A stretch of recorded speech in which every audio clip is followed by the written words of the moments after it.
Hey guys, this is Gaijin Hunter, and you're listening to the Third Fleet Podcast, and this is episode 52. Not pleased with getting Soul Sacrifice back on the radar and prompting Sony to shut down its servers, I've now caused Final Fantasy XIV to close down all new account registrations, advertisements, and sales of the game since I created my character last night. Oh crap, did I just say something I shouldn't? Did I give it away? Well, that's why you're here. It's going to be a juicy podcast. We're on a slightly tighter schedule, but it's going to be jam-packed. And I bet for those listening to this on audio right now can hear audibly the big-ass grin on your face right now. How you doing, Rurikhan? I'm doing great, dude. I am so happy that you created a character in Final Fantasy XIV last night. That is, it's something that I've been wanting for a while because I think you'll have a good time with it. I think a lot of people believe that you're going to have a good time with that game, particularly because of the story. It's just a fantastic story. So we're all excited. And let me just tell you, it's always special whenever someone tries out Final Fantasy XIV. I can't even explain exactly why, but it always feels like a special time. That's why when you tweeted that stuff, a lot of people just were like, oh my God, he's doing it. He's doing the thing. It's a new baby is born. It's something like that. The fairies are singing, and well, it's really funny because like that happened. I guess we'll talk about it later, but that happened at a drop. It's really random that I created the character yesterday, and then today they announce, okay, we have to stop making money. I'm sorry, we're gonna give up everything. So. But before people start thinking that, oh my God, so now it's going to be a Final Fantasy XIV podcast. First it's Soul Sacrifice, now it's 14. No, we have plenty of stuff to talk about with Monster Hunter Rise. Sunbreak is just, we do have a couple of other subjects we need to get out of the way first. So let's start with Monster Hunter likes, because you've been playing quite a few of those, haven't you? I have, and as I get into these, I can see where the word Monster Hunter clone is kind of an insultive term, even though I don't think that's the intention. I think the intention is to say if you like Monster Hunter, you might like this because it's a boss rush game. Like you kill bosses, make gear out of their stuff. So yes, I mean obviously you got me into Soul Sacrifice Delta. I've pumped a combined total of maybe like 350 hours in the game, maybe redonkulous amounts of time. Yes. So I am very happy, but I was getting to the point where I'm like, okay, I need to take a breather. You can only shove food down your throat consecutively for so many weeks before you're just like, I need to breathe. Yeah. And I want to continue loving this game for a long time. So I'm not going to force myself. So I said, okay, I'm going to take a small break. And I was like, well, I've got a Vita, and I even had to buy a year of PlayStation Plus because I'm so obsessed with Soul Sacrifice that I'm going in between like the PS TV and the Vita at night, so I'm doing like the cloud saves. Yep. And so I went down to Akihabara, which is downtown in Tokyo, and I'm like, okay, well, how much are the Vita games? And Vita sold really well here, so there's a lot of copies of these games rolling around. So I was able to pick up Toukiden Kiwami, Toukiden 2, God Eater, Resurrections, God Eater, Rage 2 Burst, Freedom Wars, and all these names are all less than $5 each, not altogether, but like $5 each. Like that's nothing. The idea being that they're in Japanese, so like I don't think I'm gonna ever make videos on them, but I want to try them. Yeah. So Soul Sacrifice Delta happened, and that was. You sent me like a Discord message, by the way, guys. You sent me like a Discord message asking like. This was how bad I felt, right? He just asked me, hey, are these worth it for like $5? And he's just like was it $5 for both of them? Or was it $5 for each? $5 for each. Okay, so he just has like, I think it was God Eater 2? And Toukiden Kiwami. He just has Toukiden Kiwami in his hand and God Eater 2, and he's like, are these worth it for $5? And I'm like, oh my God, dude, $5? Come on, man. We don't get those types of... I personally don't get those types of promotions here in the West, like, ever. It's like, forget about that. You have to pay. There's a lot of copies rolling around here. So. And here it's the exact opposite. Like, as a matter of fact, I have a friend of mine that really likes Japanese games, and he tends to spend, like, obscene amounts of money whenever a Japanese game comes around because the physical editions, they'll show up, during release window, and then they'll disappear forever. You'll never see them again. Forever, yeah. So in Portugal, like, you have to pick that. You can't even wait for a sale in a lot of situations because the stuff just disappears. Even games that aren't really that popular, they're just gone, instantly gone forever. It's insane. Craziness. But yeah, so like I said, okay, well, I don't know what order I'm going to do them in. So I said, I'm going to try these out and see. Because, I got to keep myself. I've tried both God Eater and Toukiden once upon a time for maybe 15 minutes each. Yeah. And I told myself, oh, I didn't like these. They're not my thing. But how can you judge a game in 15 minutes? Especially, I was still a novice in the hunting genre. So it's like, I didn't give them a chance. You didn't give them a fair shake, and now you're doing that. Yeah, so I started with God Eater Resurrections is the name. Yeah. It's the remake of the first game using the engine of the second game. It's so convoluted. Oh my god. I can appreciate some of the stuff they're doing in there. I think it's kind of neat that you carve using like a little demon mouth on your weapon and it goes.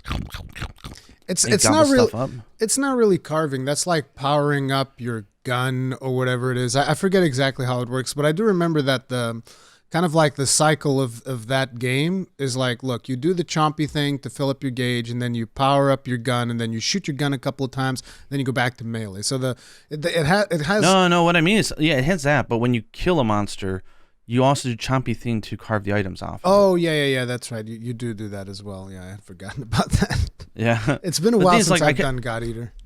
Yeah, but I mean, I played up until the end of chapter 2, so I'm on chapter 3, so I have not put in that much time.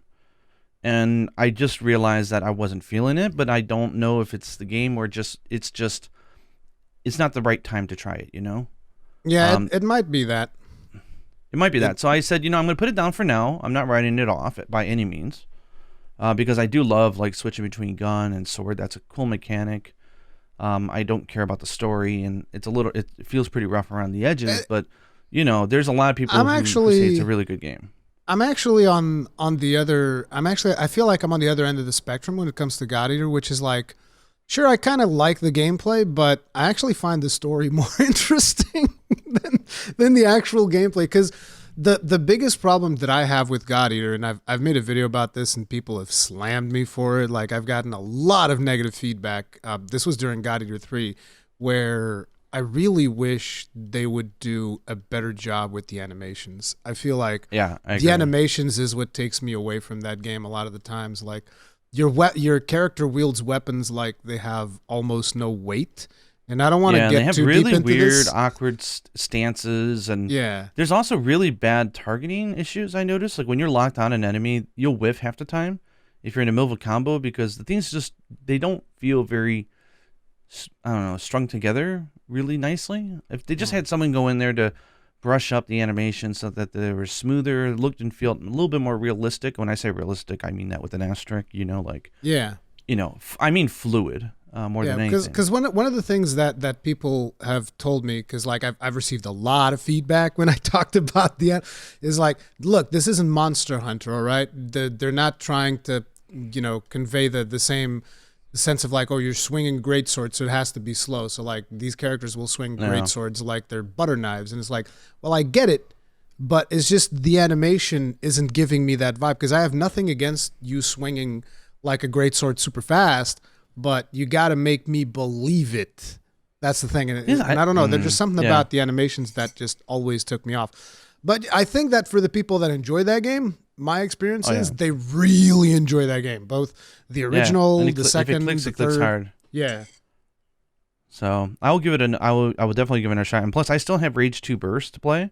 Yeah. And 3 is a more recent release that I haven't tried. So I said, okay, well, let me do a lateral move. Let me jump over and try Toukiden. And I remember it was you telling me, and also I think Kogath was also telling me once, he's like, if you want like an old school, I say old school, but I really mean just like, the portable generations. Yeah.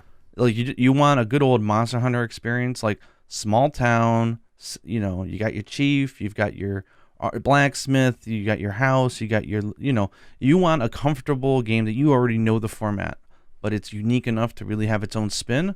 Toukiden, Kiwami is going to be for you, because Kiwami is like the G rank release of the first game, and Toukiden 2 it seems divisive. It seems some people absolutely adore the game, and some people were like, it was kind of a miss for me, because I think they went to a quasi open world type of it's a weird thing because like the thing about Toukiden 1 is they give you a little bit of story, and then they send you off to the races to go do your hunts. That's the vibe that I get, right? And in Toukiden 2, the reason it felt so weird for me is because they go hard on the story. So like friggin' JRPG levels of you sitting there for like 30 minutes not 30 minutes actually, but like long cutscenes. And I even think that, I don't remember if it had voice acting or not. I want to say it didn't. So it's almost like the Final Fantasy XIV levels of just like sitting there and reading through stuff. And I'm like, oh, that's cool and all, that's fine. But then you go out and it's like, it's open world hunting. And I don't know, there was something about constantly going back to the JRPG and back into the open world that took me a little bit away from it. And I can't really put my finger on it. But like, you do have a hub experience in Toukiden 2 as well that, you can go do that instead if you want to, and that's fine. But it's not as immediately appealing for someone who's like into Monster Hunter as as the original Toukiden. Yeah. So I decided to ease myself into it. So I was like, well, I'll try Kiwami. Plus, I already had somewhat of a love of the Fiends because they were featured in Soul Sacrifice. So the Abyssal Fiend and the Chthonian Fiend I was already familiar with. Like, I knew what they were. I was like, okay. I thought I did. But they're pretty cool. And then I start the game, and immediately, I'm not talking like, okay, this is kind of interesting, because I don't even like cultural games. Like, Koei Tecmo makes all these, like, Dynasty, Warrior type of games. And even Neo, to a degree, that was Koei Tecmo, right? That was... Neo? Yeah, it was Koei Tecmo. Yes, it was Koei Tecmo, but it's mixed with Team Ninja. Team Ninja, yeah. So, like, I don't want the Japanese history to be kind of a half prerequisite for understanding the depth and enjoying it. It should be icing on the cake. Like, it should be presented in a way that anybody in any culture can enjoy it. And that's exactly what I was getting. And, like, immediately in the first hour, I'm like, oh my God, the animations are gorgeous. Like, they feel, I mean, nothing will ever quite match Monster Hunter, I'll be honest there, but this comes close.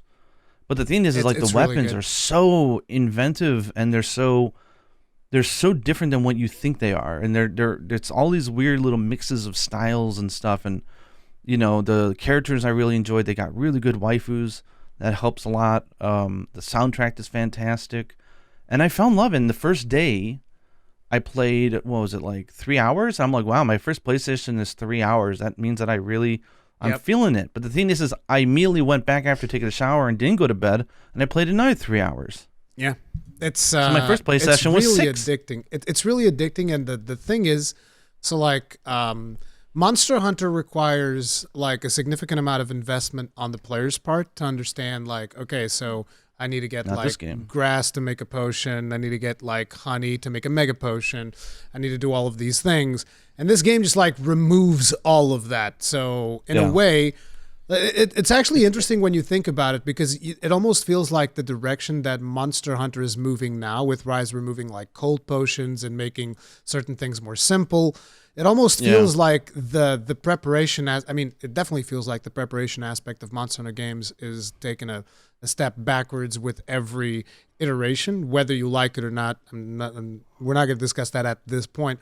But like what I said at the time that I played Toukiden, which was a long time ago, you guys can find tons and tons of videos on this channel of me playing Toukiden, was that this is arcade Monster Hunter. So it's Monster Hunter without all of like having to manage my inventory before I go on to a hunt, having to worry about, is it going to be hot or cold or whatever. It doesn't matter. You don't even have to carve everything you kill. Yeah. It's crazy, because and you don't have to go around, there's a few shinies, they're right there.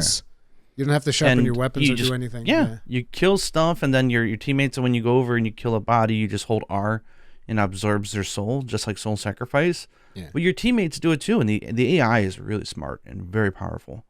So the game's also not horribly challenging. It feels very comfy. Yeah, It and just feels fun. some people at this point might start thinking, okay, well, in that case, it's just like you just get weapons and you just swing at things. Like that doesn't sound very No. deep.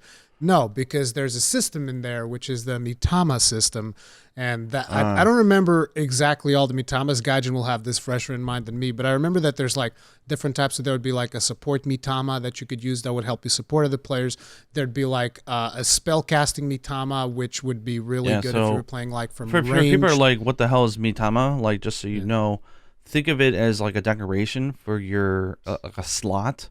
Yeah. And what it is it's the souls of famous Japanese warriors, and these are all taken. That's where they're going into their history here now. If you want to go into the encyclopedia, you can read up and say, who was Nobunaga? Who was this guy? And if you know them, it's kind of like, oh my god, I got Benkei. I know that character from the myth. You know, like that's cool, but you don't have to know it. But it's like when it's like a rare drop, or every time you beat a massive boss, you earn these things as drops, and you can get some rare ones, you can get some common ones, and I think there's like 8 or 10 different like categories, like probably 10, I Categories of think. Mitamas. Categories, right? And basically you get your 4 buttons on your right side, right? You got your X, which is evade, then you've got your square, triangle, circle for I think attacks. square and triangle were attacks, and circles and circles like the ultimate, right? If I remember correctly. No, it's just a strong attack, and then Oh yeah, triangle and ultimate circle is the ultimate was ultimate. triangle and circle. Yeah, exactly. Yeah, It's been a so while since I've basically- played it.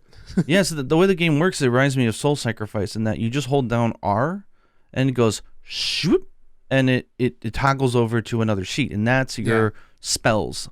That's your Mitama. And the thing is, like, you put one main Mitama, and it gives you 4 abilities. So it could be like recovery. It could be like, raises your affinity for a small period of time. Instantly makes part breaking easier. All sorts of things, like, makes you immune to something, makes it so the next attack you take, you won't flinch, or there's all sorts of different spells in the game. And the thing is because the weapons are so multi-layered, and they're not mechanically hard, it's just they have a very interesting mix of mechanics. It's like taking take a great sword and mix it with dual blades or something. It's like, it's really interesting how they do them. I remember, and it goes so well. I remember that the first weapon that I really liked was I don't know if it's actually called Kusarigama. It's just the name that I remember for that particular weapon style. Is it called that in Toukiden? They call it Kusarigama? They might. It's a sickle thing with a spinny chain with a weight. It's that one. And I really like that one because it was in the original Toukiden, because you're playing Kiwami, but in the original Toukiden, I think that was one of the few weapons that could do crazy aerial moves. So I'd like yeet myself on top of the monster, then be just like attacking hard to reach parts. Yeah. And that was really, really fun. But this is where I have to admit my absolute shame. The absolute shame, which is, as time progressed with me playing Toukiden, the weapon that I mained in Toukiden was a long sword. No, it wasn't a long sword. It was the bow. Yeah, you know what? Funny story, guys. I went on the internet and I said, I wonder if anybody's made a video of them, because I fell in love with the battle for the Chthonian Fiend.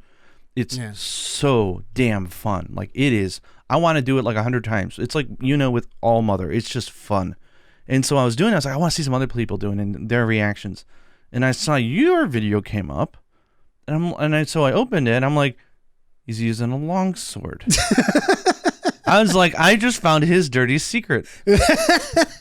It's like I used all of the weapons when I was making those videos, so that it would be like variety in the channel. I think that was the idea. But I'll admit, like, the weapon that I used the most when I was kind of like, when I was last playing Toukiden, it was the bow, and then when I played Kiwami, it was the rifle. And I want to explain to people why that was, because some people will be like, why is he using the bow? Well, for starters, one of the main reasons I don't use ranged weapons in Monster Hunter, and I've said this multiple times in case you guys weren't aware, is the ammunition management. I don't like dealing with ammunition management. It's not that it's hard or anything. It's just like, I don't like having to think about it. I don't want to think about it. I don't think it's fun to me to have to manage ammunition.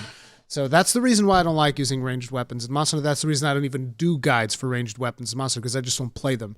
But in Toukiden, like I said, there's no management. It's like you just take your weapon and you just shoot things with it. That was fun to me. And on top of it, there's another benefit, which is in Toukiden, it's got part breaks, very much like Monster Hunter. And when you part break stuff in this game, like the parts actually fly off. So like when you part break an arm off of a Chthonian fiend, it flies off. Like you actually see the arm like flies off. He then gets like a spectral version of his arm so that you can continue the fight, because otherwise you can chop off monsters' legs. They wouldn't be able to walk. It'd be Monty Python, right? Yeah. So it's like they get like spirit versions of their limbs so that they can continue the fight, but you get like additional bonus parts and stuff for chopping them off. So my objective was always like, I want to break everything. And there were some parts that with some weapons, they were hard to get. But with the bow is kind of like, okay, I have my ultimate gauge up. You point your arrow somewhere, and that part's coming off. It doesn't matter. It's like tiny little horns on the head of the monster. Boop, those come off. An arm, boop, that comes off. So I'd always be with the bow, so that when I was playing with friends, they'd like break all the easy things with the melee weapons, and I'd be like, okay, I'm going to snipe off that last part that we haven't gotten yet. And that's why I would play ranged weapons in that game. Yeah, so like I'm going to come up with a way to describe the battle system for a video because I think it's really interesting. But I would say that part breaking is like at the crux of Toukiden, right? So I mean, because there's an interesting concept they have here where a boss has two gauges. They have like a shield gauge, and then they have their HP. And so when you attack them, it cuts down on like that soul gauge, like the purple one. And once you get it down to 0, then they enter like a critical state where they get really pissed off and they glow, and you can start dealing damage to their hit points directly.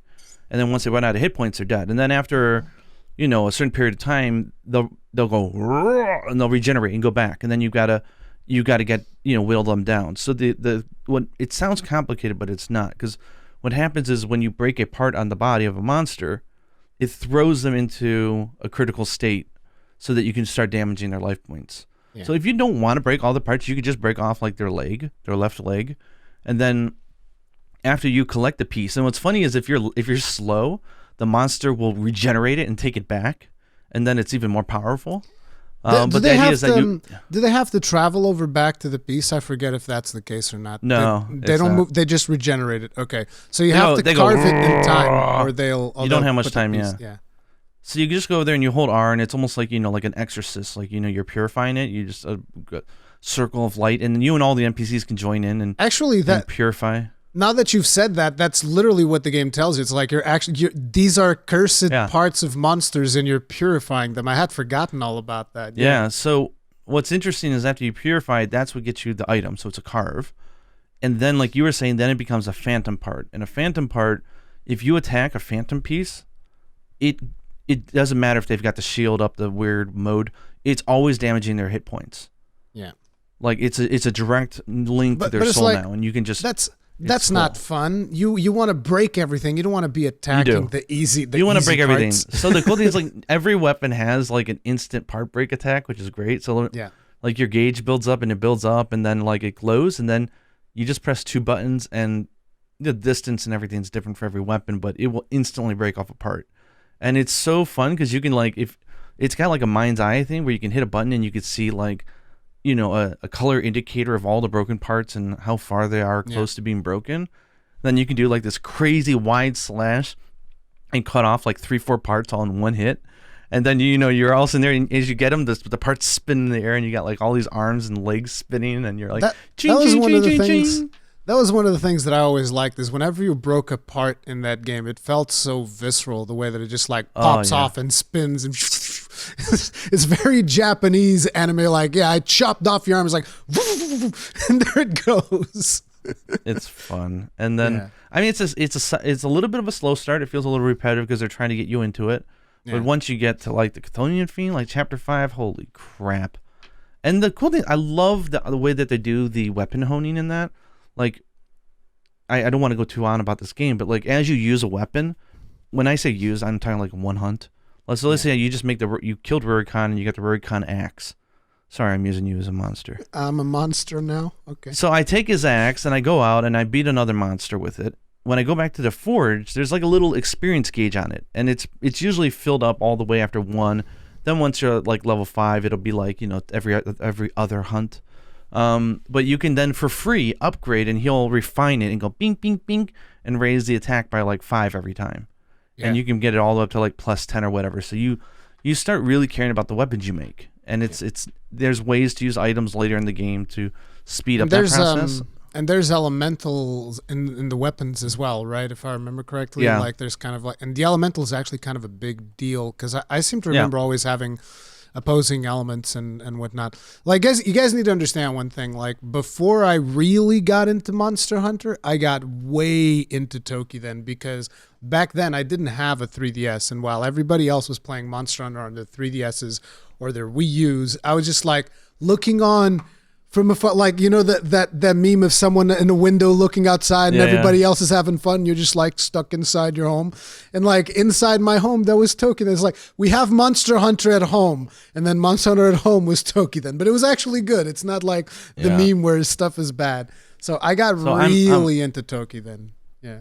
Yeah. So I'm a busy boy, so I'm not going to be doing many videos right now, but do look, I'm going to do videos on Toukiden Kiwami. And the cool thing about this one, unlike Soul Sacrifice Delta, if you like it, you can go buy it. You can actually play it. One. Yeah, it's on the Vita, sure. It's also on PlayStation 4, which also means it's on PlayStation 5, and it's on PC. Yeah, it's like, this is one of the. And by the way, guys, if you do want to pick one up, the one that both me and Gaijin recommend is Toukiden Kiwami.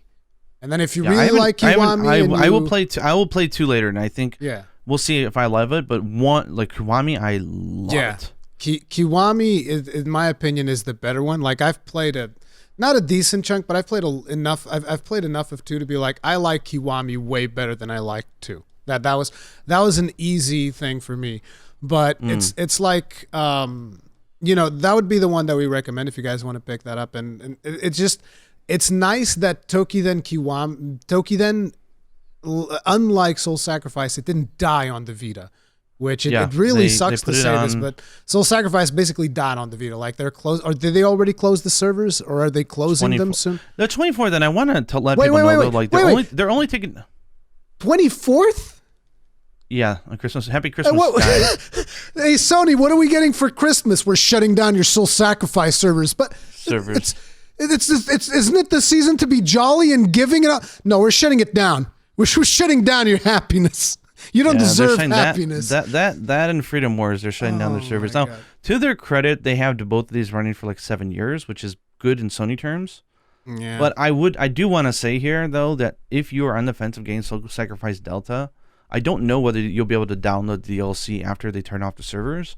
Yeah. It's very well, you may be able to, but I don't know. And the thing is that game, though, you don't have to play with other people. You don't have to play with other people. You can enjoy 100% of all the game, all the quest, everything. In fact, it's probably even better with NPCs in most cases, and not other players, because you can customize them. They're super powerful, and you can it's like, if you're playing with friends, it's better with friends. But if you're playing with randoms, then the NPCs at some point, they might be better. But yeah. And it's important to mention, even though the servers are shutting down, if you are getting it on Vita, it's totally worth it. You can still do ad hoc with other Vitas. Yeah. So you can you still have that. You got a friend, functionality of it. So So don't let that sound like it's the end of the game. I fell in love with the game and made videos before I even tried online. Yeah, it sucks that they're shutting it down, but it's not the end of the world. Yeah, it's not the end of the world. But even though that's what 8 days until the end of the world. But it's just really funny because I hadn't dawned on me that it was the 24th that they were going to be shutting it down. Like, I heard it's you really talk mean. About it. It's so mean, dude. It's like, what are you getting for Christmas? They're shutting down the servers of one of my favorite games. Thanks, Sony. Yeah. Appreciate all it. 150 people that are playing around the world. Why didn't they just crowdsource it and say, you know what? No, listen. Like, think about this. Like, they could just say, look, we can't keep supporting this game forever. Well, they could, but they don't want to. Yeah. So they're gonna say, look, it's been well over 5 years. We've done our part. We need to delegate resources to other things, especially when we're having server shortages, which we'll talk about soon. Yeah. but like they say, look, we'll keep open the servers. There's only like 1 or 2 anyways. We'll keep them open, but we're gonna crowdsource it and see if there's enough interest. And if you guys want to pay for it, we will keep it open, and let the fans pay for it, because we would. I would pay the entire year's worth for everybody and say go for it. It's like, listen, Sony's but gonna they won't save do it. those. You remember when we had Angbata and he talked about the $5 video? That's what Sony's doing. They're like, listen, we're going to save $5 on these soul sacrifice servers. $5 a year, dude. We're going to save $5 a year on these soul sacrifice servers. It's so good. It's like, come on, dude. No, it's actually $5 for both the soul sacrifice and the Freedom Wars servers. $5, dude. That's guaranteed. $5 a year, because like they're hosting so many servers that it's a bundle thing, probably. Like whatever they have with whatever service they use. They're probably using AWS. If it's AWS, it's probably like $4.99. It's not even $5. It's $4.99 a year for those 2 servers, and they're gonna shut it down for $4.99. Yeah. It makes me really sad, but yeah, it is what it is. That's what I'm up to. What do you even? And then, of course, as I spoiled in my intro, you want to tell them, Murray? So Gaijin created a character in Final Fantasy XIV last night. Yeah, last night for you. Yeah, he created, and I was tutoring him a little bit, which then actually gave me a little bit more inspiration for my controller guide video. You need to go watch that. Insight on why he got to listen to me cursing out my PS5 for 2 hours. You piece of shit! And then the PlayStation was giving me the middle finger right back, and it was. Oh, that was so funny. So Gaijin goes and he's like, "Can I use my mouse in Final Fantasy XIV and mix that up with the controller in case I want to click something?" I'm like, "Yeah, you can." He's like, "Oh, because I have this Bluetooth mouse. It's got like 3 things that it can sync up to. It's like this whole high tech." And I'm like, "Yeah, sure, that'll probably work." So I'm watching him stream this to me. And he puts the mouse in search mode, and the PlayStation 5 finds it, and the second he clicks on it, PlayStation is like, nope, you can't use this mouse. It's almost like Sony getting their vengeance for that Shepard episode where you're just like slamming them, and Sony's like, oh, you thought that was funny? Your little rant? You thought that was funny? Well, now you don't get to use your mouse on the game. That's what you get. No soup sacrifice for you. Oh, man. But, I'll just really quickly mention I've played the entirety of the expansion already, and it's like I already mentioned this in another podcast that I've done with Popo Jigaimo, but it's like this to me, the entirety of the arc is the best story that I've ever experienced in any form of media. And I don't think it's going to be the best story for everyone, but for me, it really, really resonated, and it's just a really, really fantastic story arc from Realm Reborn all the way to Endwalker. It's friggin' awesome, and that's all I'll say about it. There's like already 2 videos of me talking about this in the channel, but yeah. So just so you guys know, I it was just random. We were just checking up on each other because we've both been really busy, and my fingers were hurting because I was typing all day, and so I was like, hey man, you just want to chat? Because it's fun to just catch up with friends and chat. So, and we end up doing like a podcast offline. We're just talking for like 2 hours about things, about games and life and all this other fun stuff. Because Rurikhan's fun to talk to, and like I just feel like I'm just telling people how cool you are is the podcast. But it was fun, and we were talking, and it came up. I was like, what prompted it? I think I was telling you that I was playing Toukiden Kiwami on my PS5. And then you made a joke about, you can download the demo, the critically acclaimed Final Fantasy XIV free trial. And so I thought about it. I said, well, if I should try it. Like I got to give it the benefit of the doubt. You introduced me to Soul Sacrifice Delta, and I absolutely adore the game, and I will love it forever. So I was like, I can at least. I was like, okay, fine. How many hours would it take me to play it until a point where if I know it's going to click or not for me? And we went on sites, found that it was very inconsistent, but it's something like 50 hours. So what I did was actually I went back to because I have the entirety. No, I have the entirety. It's actually 500 hours. I mean, you can if you want to, but it's like I went to the live streams that I did because I have an archive of my live streams of Realm Reborn. And I basically summed up all of the hours that I spent playing Realm Reborn, and then I subtracted like, I think it was like 5 hours that I subtracted out of that because they removed some of the quests from Realm Reborn, and because I wasn't just doing the critical path, I was also like streaming and doing other things, right? So I said, so it's going to be about 35 hours for Realm Reborn, and then you need to get into at least like halfway into Heaven's Word. And I was just figured like, so let's put like 15 more hours into Heaven's Word. So it's about 50 hours, give or take, before right? you know. And then you said, I'll play it all the way until the end of Heaven's Word, because that's when the trial ends. So I didn't even say it. I said I would, and you didn't believe me. And so then I was thinking, well, we've got the New Year's break coming up, right? Is there any other opportunity that I'm going to have to just sit on my ass bored and be like, oh, if I want to play 7 hours today, I can do that? No, that's going to be a golden opportunity. And yes, I'm going to be playing Toukiden Kiwami from now and probably all the way through it, but it would be nice to have a second one. So I was like, you know what?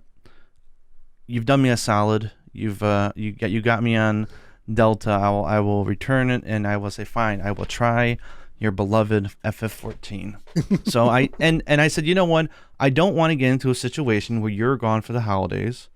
And I said, okay, I'm going to create an account, because I tried that with Monster Hunter Frontier and it did not go well. Yeah. I get flustered really fast because I just don't.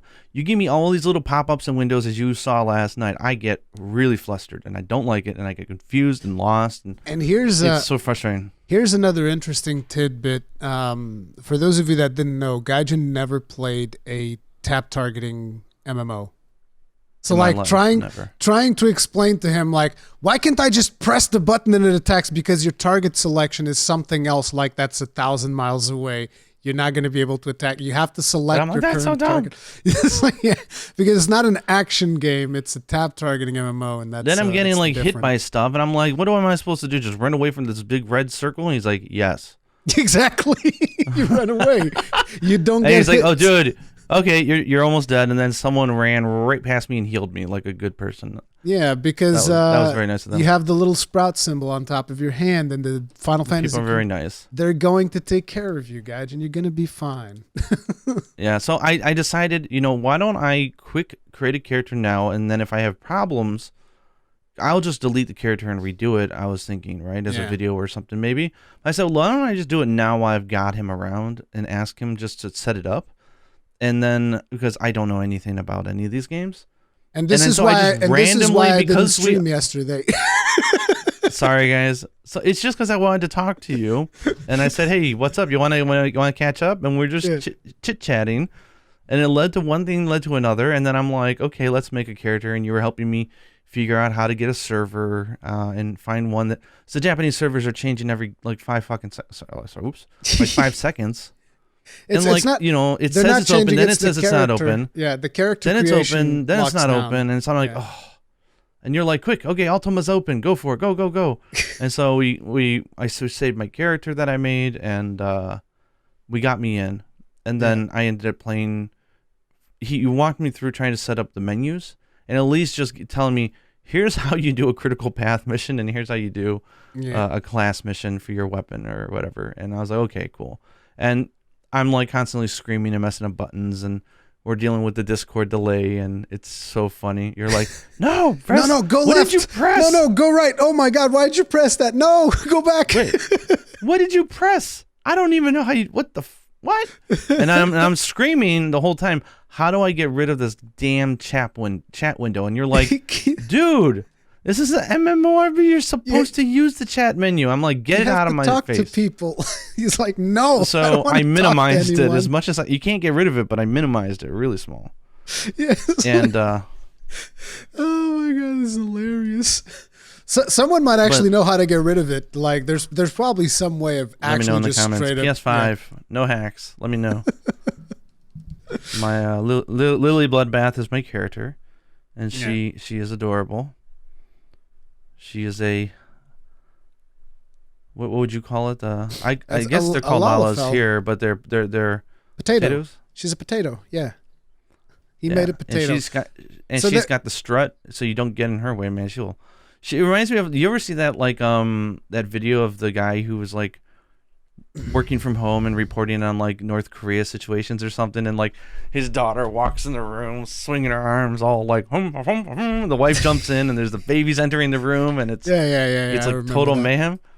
It reminds me of that because like she just got this cool ass strut where she's like, I own this world. The Lalafels have that strut, and it's like a lot of people were wondering. You were just telling me a lot of people were wondering if you were going to make like a bunny girl or a cat girl. What the hell's wrong with you people?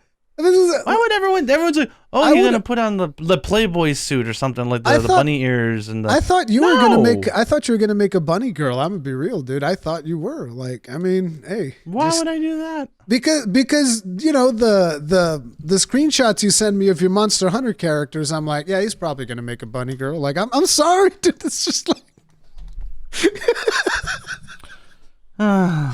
But you made a Lalafell, and Lalafells are really cool. I've been a Lalafell for a significant portion of my Final Fantasy XIV experience, so I can understand. Lalafells are awesome, and she's cool, and I like how you helped me out with the controls. So I have it zoomed out. I got all that player name stuff is gone, and it feels less cluttered.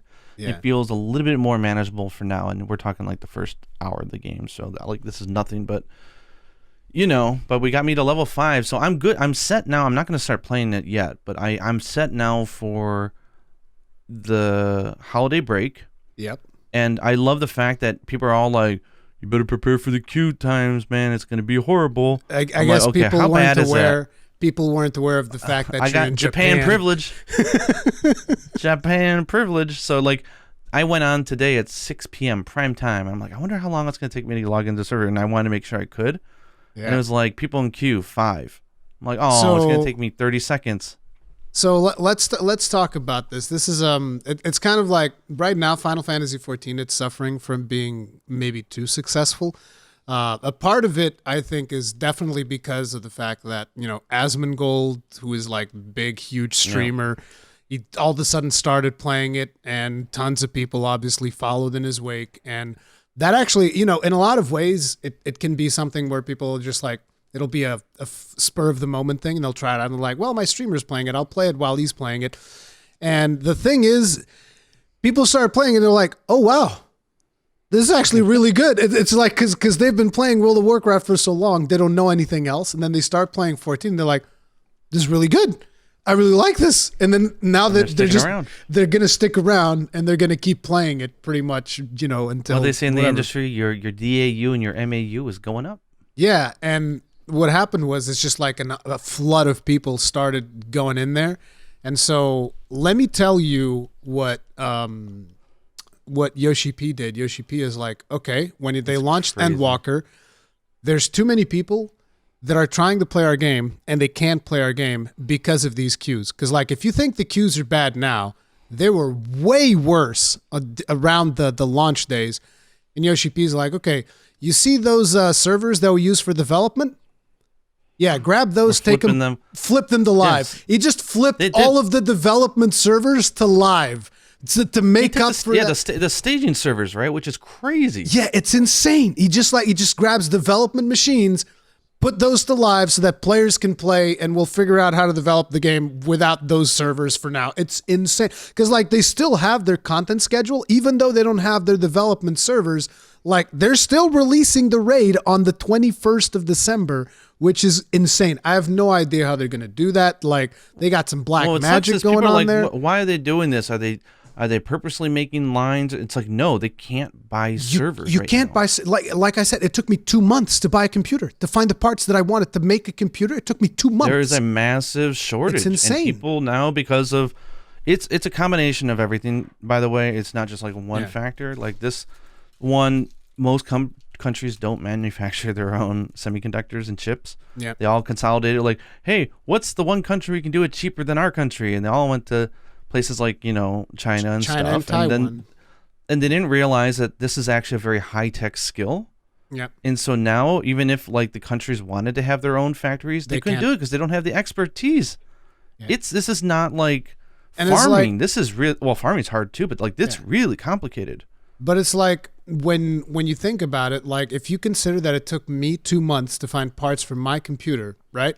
Now think of how much longer it takes to find specialized parts to make like a server blade with the specific requirements of Final Fantasy XIV to support like however many thousand players and whatnot. So yeah, I thought that was really cool. And then on top of it, when the queues first happened, Yoshi P was like, okay, we're giving everybody 7 days free time. So it's like, here's 7 days free time. Congestion, so you're not paying for it. You're not paying for the game. And the game came out, crap, I forget. When the early access started was the 3rd, right? It was like 2 weeks ago, I think. A little bit less than 2 weeks ago. So they gave you 7 days free when that happened. And because of the fact that they feel like they haven't sufficiently addressed the issue yet, now he's like, here's 14 more days. And I was just like, dude, that is... And now they stopped actual, like, registrations.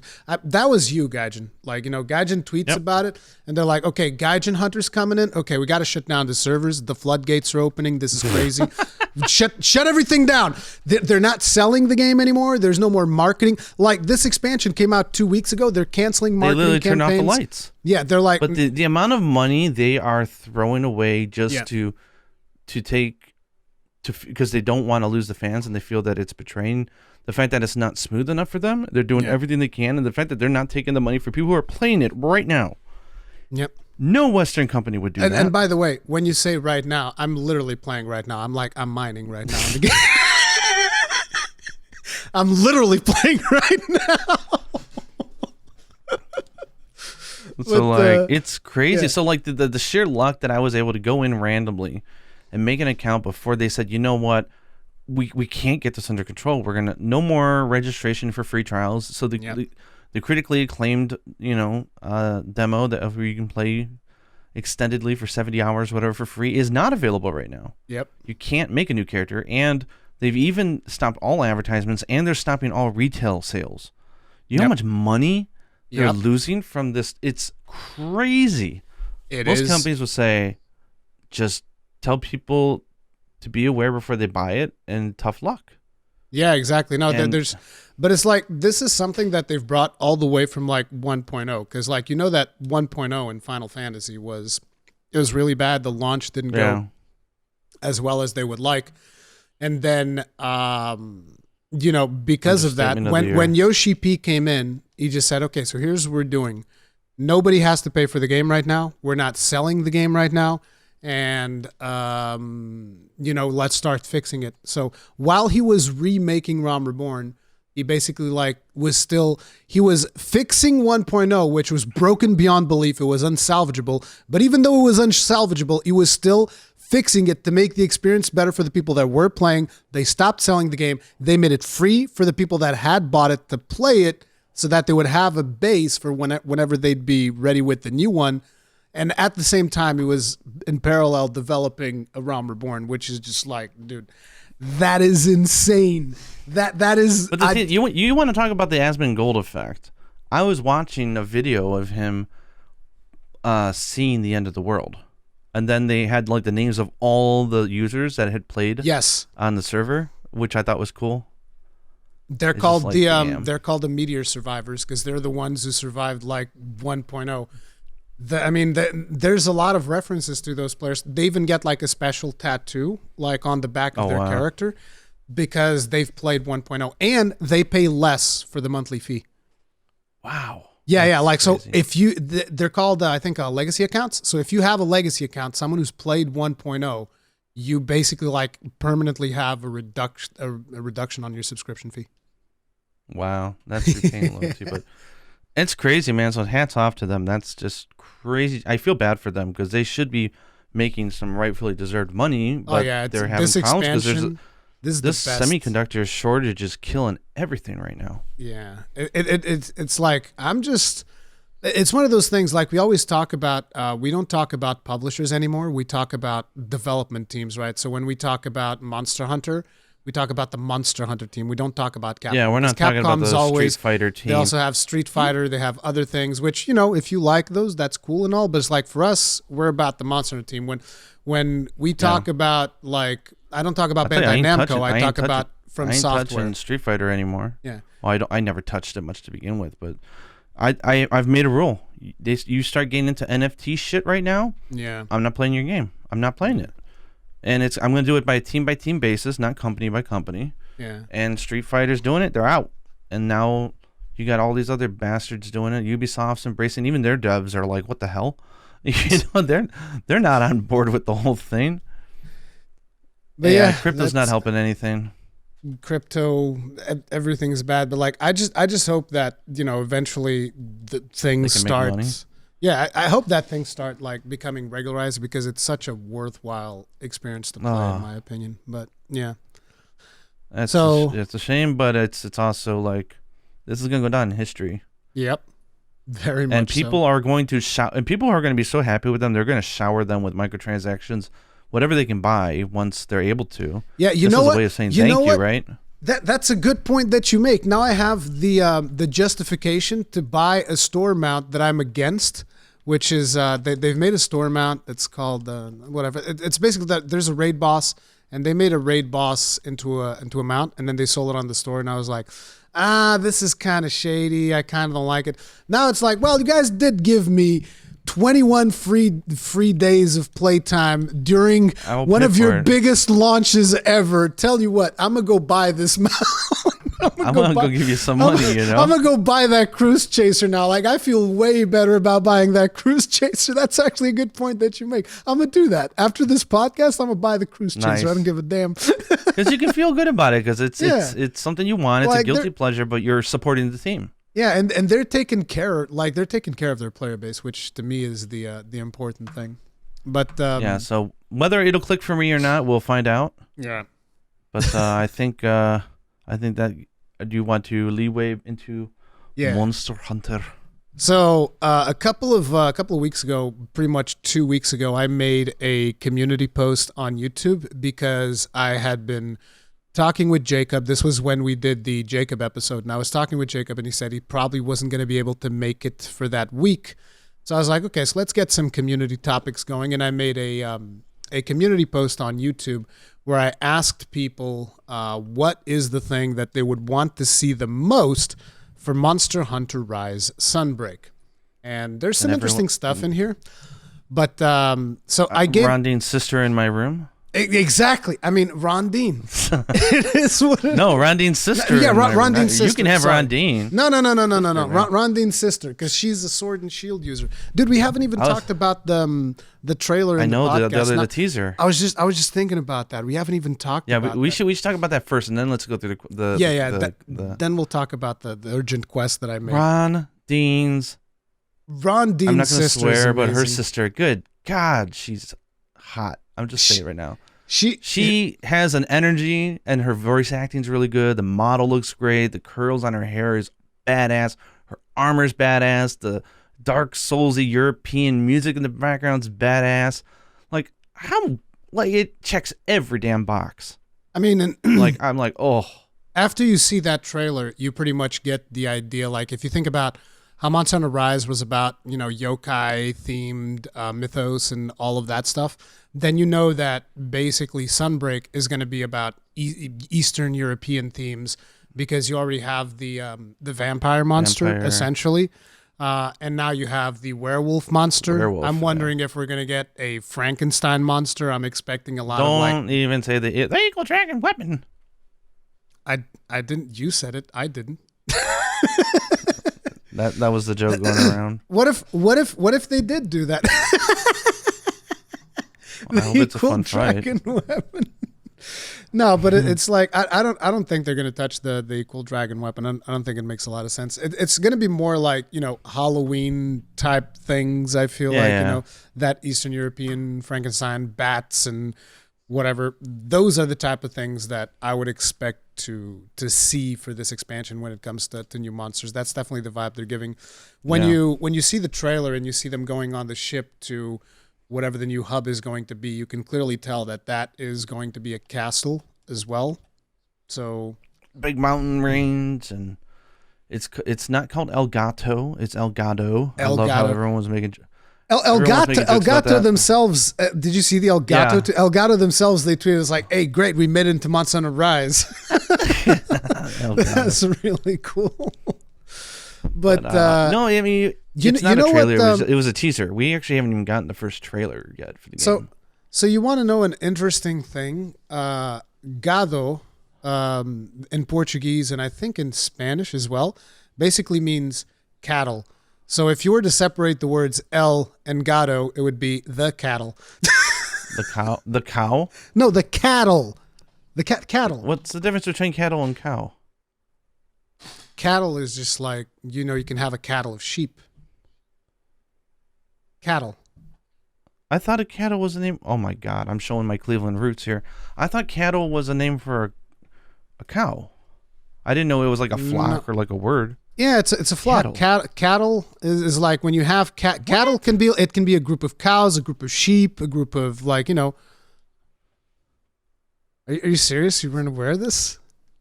Am I actually teaching you it just English? It says large animals with horns and cloven hoofs. As like cows, you know, they're related to a domestic cattle, including yak, bison, and buffalo. Cattle is a category of not monster of animal. Yeah, it's a category of animal. So it's like, but it's like a herd. It's cattle. You can say that? Dude, I've seen plenty of like cowboy movies where they're just like, oh, I gotta go get the cattle or something like that. Cattle of what? Sheep? I don't know if it can be sheep. I don't know if it can be sheep, but it definitely can be like a group of cows. It's not just a cow. It would be a group of cows at least. But wouldn't it be a cattle of cattle? No. At that point? I don't think so. Look, I may be wrong, but I don't think so. I mean, look, I'm the Portuguese one. You're the English native. So no, I'm American, so that doesn't count.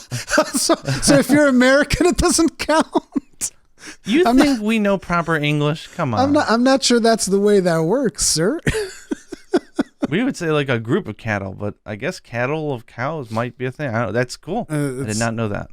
Either way, it's like that. That's just like Angus beef. Well, it's a little translation of El Gado, the cattle, but I don't think it's related. It's probably means something completely different and it has nothing to do with what I was saying. I just found that it was funny. It's like, kind of like Spanish. Yeah, sure. We're located near El Dorado. What? El Gado. But I'm super curious to see what that village looks like. I'm super curious to hang out with Rondine and all of that stuff. But once again, it wasn't like a full trailer. It was a teaser. We got to see teaser too. Lunogaron. Yeah, that's what they called it, right? Which is I won't pronounce it because people yell at me for how I say it. People called it Snowdogaron or something like that. Yeah, it's basically the ice wolf. It's the ice version of Odogaron, but yeah. Like, well, and then when it gets upset, it almost looks like a Zenogre, right? So it's like I wonder if it's going to morph between like two frames. Like it looks like it acts like a, you know, like a Tobikadachi Odogaron type of monster, and then when it gets howling under the moon, it changes itself into like a Zenogre type monster. That would be kind of cool. I think this is a fanged beast. Wyvern. I think in a lot of ways, it would make sense for them to introduce like mechanics into the day-night cycle because you already have a day-night cycle in Rise, right? Yeah. Like if you stay long enough in a map, it will go through the cycle. It's just that would be cool. Yeah. I wouldn't be surprised if most people aren't even aware that's a thing. They probably just think, okay, so I'm going to this map and it's nighttime because for this quest it's nighttime and for this other quest it's day. No, yes, the map starts in a way, but it'll cycle. The thing is, quests go through so fast that most players probably don't even notice that. But you know, with us being content creators, we spend a lot of time idling in maps to capture things and whatnot, or trying different things. So we definitely notice the day-night cycle. So it's like the day-night cycle is already there. I think with the monsters that we're getting, so like you could see Lunodogaron getting more powered up during a full moon. You could see what's the name again? Malfestio. Malfestio. It's not Malfestio. You're talking about the owl?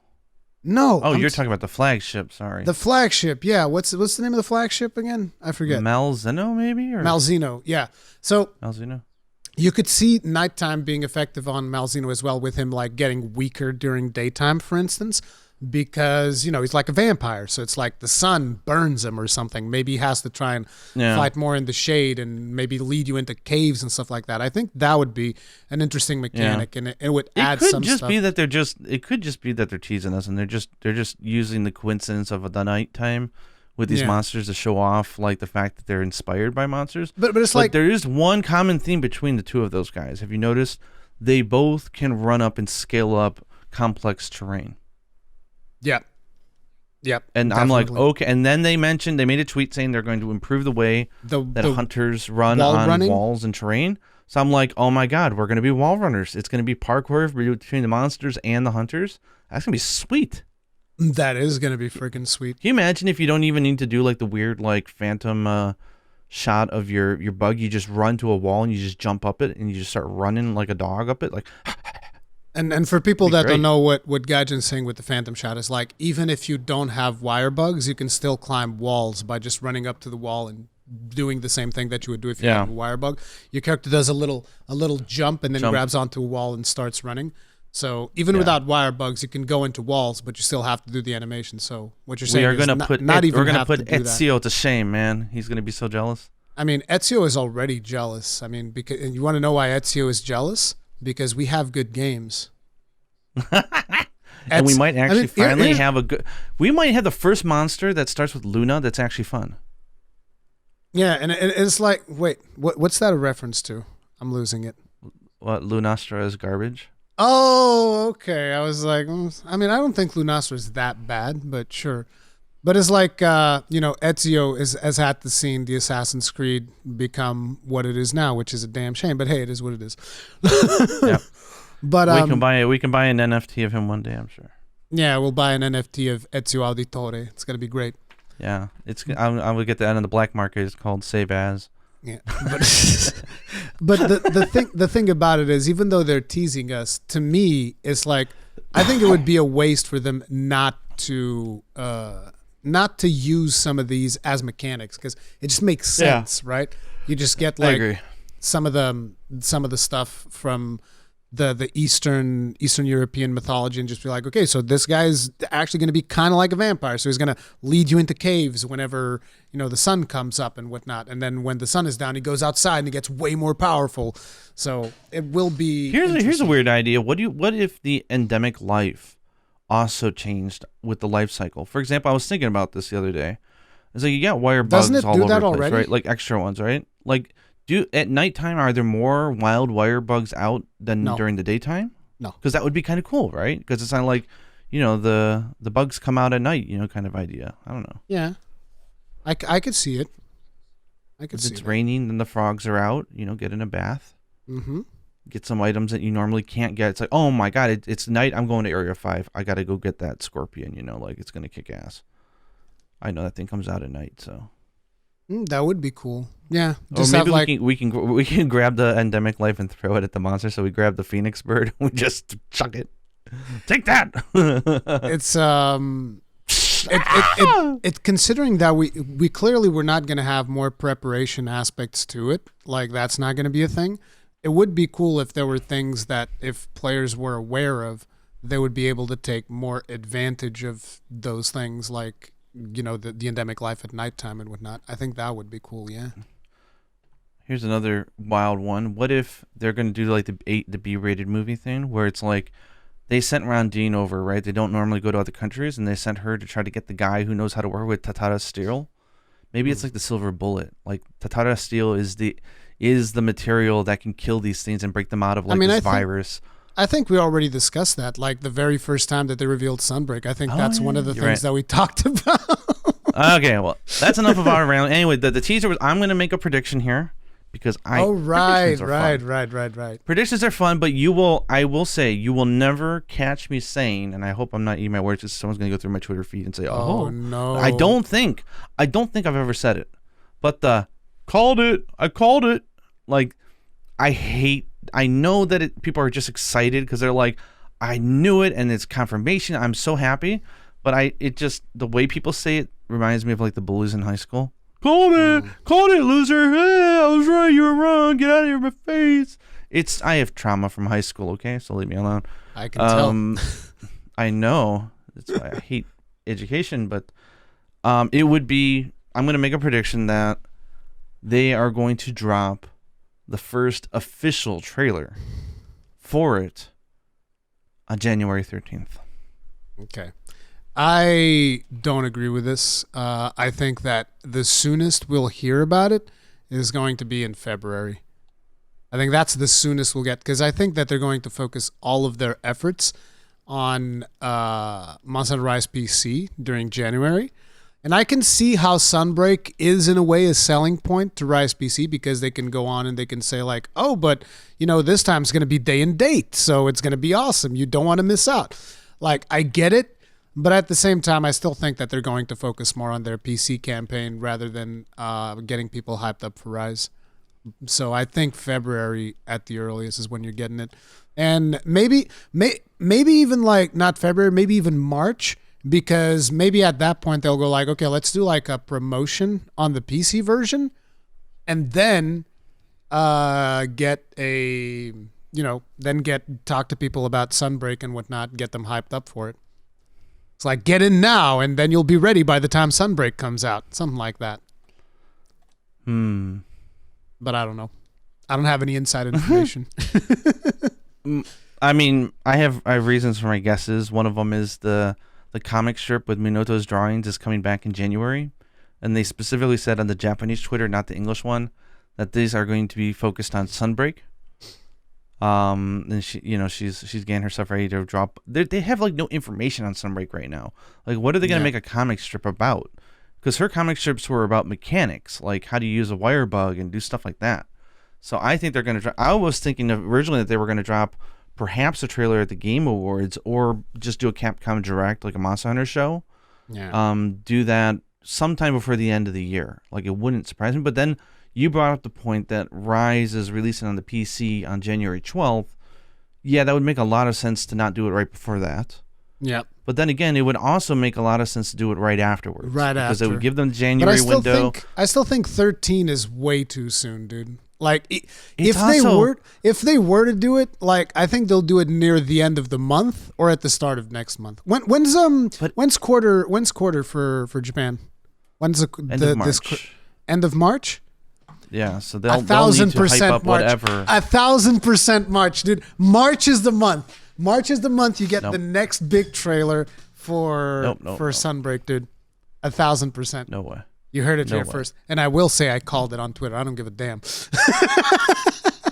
What are you going to bet on this one? I'm not betting anything. I already have what I want. No, I already have what I want. Like, you're playing Final Fantasy XIV. I don't need to make any more bets. I'm good. Come on, you can't be so wholesome here.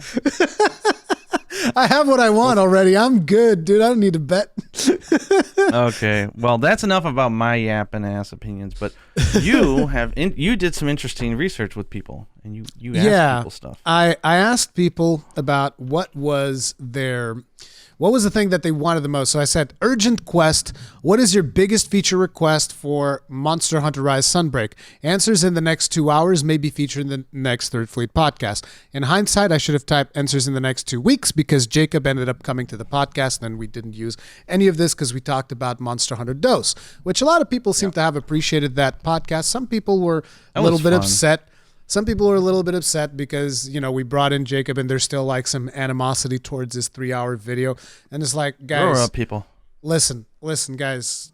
It is, in my opinion, very healthy to listen to people that have different opinions than your own, because it's just a healthy thing to do, to explore different avenues. So, I'm not against it. And I thought it was a fantastic podcast regardless. Some people got the idea that I didn't like the story of Monster Hunter Rise, and I was like, what? Some people got because I think that at one point you and Jacob were talking about something about the story of Rise, and I think that people got the idea that you and me, we didn't like it because he didn't like it, and because we didn't rein him in, they thought that we didn't like it. It's like, that's not the case. We like that story. I like that story, so I want to make. And I'm an outliner. I'll admit, most people were not happy about the story conclusion coming after release. I actually prefer it like that. I would want them to do that actively. Because it, like you said, it put us all in the same, it gave us all a chance to get to the ending together. And we're not playing Monster Hunter for the story. I'm sorry, most of us aren't. Some of us are probably. And I like the idea that, it's like to be continued. Dun, dun, dun, dun. It's like, that's one of the things where I'm still conflicted on, but I will say that there's like it's a double-edged sword. So in a way, I don't like the fact that the game came out and the story wasn't complete. I talked about this in my review. I thought it was weird. It felt weird. I get it, COVID and all that.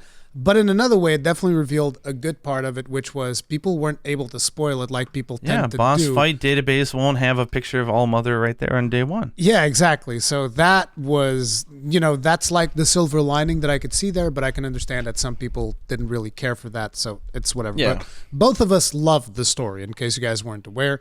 It's not like the best story ever. I didn't like it as much as I liked Final Fantasy XIV. It was functional and fun. It was good, right? But anyways, I I made this into a poll. There was 5,700 votes. Damn. Thank you, guys. I always appreciate the amount of votes. So how many people asked that they wanted to see the handler come back? Nobody. Why you gotta be like this, Gaijin? When in doubt, light it a fire. Okay.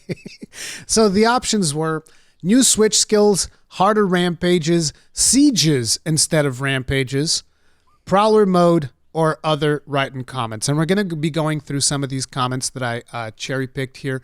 I say cherry-picked. It's like I picked comments that I thought were interesting because a lot of you guys pointed out this, like, I want better endgame. It's like, well, good news, everybody. Everybody wants better endgame. You're not the only one. It's like literally this is the G, right? Like when I said that, Gaijin was smiling. You can't see it in his avatar, but he was smiling when I said that. So it's like everybody wants better endgame.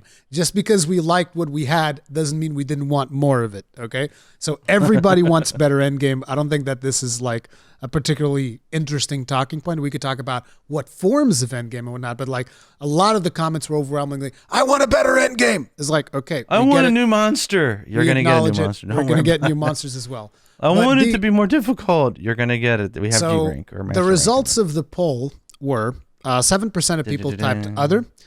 16% of people want prowler mode. So Hell yeah. Prowler mode, I think it would be interesting. I don't think we're going to get it. You said you didn't think we are going to get it either, right? Or do you I don't think we are, but you know what? Yeah. Crowd source that. I'll pay for it. There you go. Gaijin will pay for prowler mode. My gift to the community. You heard it here first. Gaijin will pay for prowler mode. I can't afford it, the much the dev cost will be, but I would pay like $10,000 if they would give everybody prowler mode. I'd pay it. Yeah. But that's not going to buy. 10,000 ain't gonna buy a mode in a game. You kidding me? 22% of people. 22% of people said they would prefer to have sieges instead of rampages. So not a whole lot of love for the rampage. 5% of people said, 5% of people said they would like harder rampages. And there's actually a comment on before rampages. We get away from it, here's a weird question for you. What's the first thing that pops in your head when you say the word siege quest? There's many aspects to a siege quest, but what is the feature that immediately comes to mind for you? Literally the first thing that comes to mind for me is Call of the Wrath. Mechanic that's wise. Not going to be. Well, like mechanic wise. What mechanic like siege is this mechanic? Okay, so siege for me is the 16 player hub with groups of 4 players progressing through the same thing. That's the thing that comes to mind for me, and I realize that's not necessarily what a siege is, because like originally when people think about siege, I think if you think old school, the first thing that comes to mind is Lao Shenlong, right? That's what I would imagine. Yeah, so the first thing I'm thinking is it's the chase. It's got a monster who's going to a destination, and you are chasing them on the way there. So Lao Shenlong, Genmoran, Daran, that type of stuff. And I'm just thinking, like with the wire bugs, we can't even have that mechanic no more because we'd be in front of them within a second. I don't know. I mean, be like shoo. There could be a way to do it, but basically, I definitely found sieges much more interesting than what if Rampages comes back and she can use wire bugs, and her whole body goes. What? Yeah. I'm giving the modding community some ideas here. No, I don't want. I want to see a flying Call to Wrath. I don't want web slinging Call to Wrath. Thank you very much. That is weird. Continue on. That is very weird. But as I was saying, so 5% of people asked for harder rampages. So there are some people that did like rampages and they want them to be harder. I'm more of the opinion of like, if you're going to have rampages, then definitely create a lose condition for Rampage. There's no lose condition for Rampage right now. I've heard from people, they say that they've lost a Rampage, and I'm like, you got AFK to lose a Rampage. Like, that's the only thing that I don't even understand how you can lose a Rampage without going AFK. I'm sorry, I don't get it. Unless you brought in the wrong and then set of armor. People are like, I should have set up the second area. I'm like, I have never set up the second area. I always set up the second area because it makes it easier. Me and Yuno, we don't do, even if I'm soloing it, we will not touch it. Because it's all going to get destroyed anyways. And the bell's going to ring right away. The bell's going to ring right away anyways. Like, if you need the villagers to help you out that bad in that phase, you're in trouble. I mean, the thing is, you're 2 players. A lot of people are doing Rampages solo. Yeah, no, I do it solo, and I don't touch the second stage. I don't. You do it solo without prepping the second stage. Damn. Yeah, because the counter gong's going to be up the moment the apex comes in. Counter gong's up, which means get the hell off the cannons.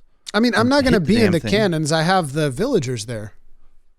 Oh, what? Pew, pew, pew, pew, pew. Like, I don't need them. The thing's going to be dead in like 60 seconds, anyways. Yeah, I guess. I don't know. But I don't think that's the difference between fail or succeed. But yeah, but it's like the thing is, they need to create a fail state. You need to be able to lose these things. That's the thing. And right now, we also need an ability to have faster rampages.